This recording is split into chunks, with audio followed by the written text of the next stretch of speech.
सुहासिक फुलांनी सजलेले दगडूशेठ हलवाई गणपती मंदिर आणि लाडक्या गणरायाचं रूप डोळ्यांमध्ये साठवण्यासाठी मोगरा महोत्सवाच्या निमित्ताने पुणेकरांनी मोठ्या संख्येने गर्दी केली. मोगऱ्याच्या 50 लाख फुलांसह झेंडू, जास्वंद, गुलाब, चाफा यांसारख्या फुलांनी गाभाऱ्यासह सभामंडपात आकर्षक सजावट करण्यात आली. आपण ही दृश्य पाहतोय मंदिरातलीच आहेत. फुलांचे शुंडाभूषण, मुकुट, कान, पुष्पवस्त्र परिधान केलेले गणरायाचं रूप अधिकच मनोहारी दिसत होतं. श्रीमंत दगडूशेठ हलवाई सार्वजनिक गणपती ट्रस्ट आणि सुवर्णयुग तरुण मंडळातर्फे मंदिरात वासंतिक उटी मोगरा महोत्सव आयोजित करण्यात आला. यावेळी अनेकांची उपस्थिती पाहायला मिळाली.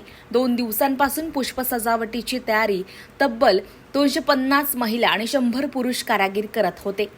यंदाच्या पुष्प सजावटीमध्ये 3500 किलो गुलछडी, 800 किलो झेंडू, 120 किलो कण्हेर फुले, 1 लाख गुलाब, 70,000 चाफा, 100 कमळे, 1 लाख लिली, जाई जुई, जास्वंद यासारख्या अनेक प्रकारची फुले वापरण्यात आली आहेत.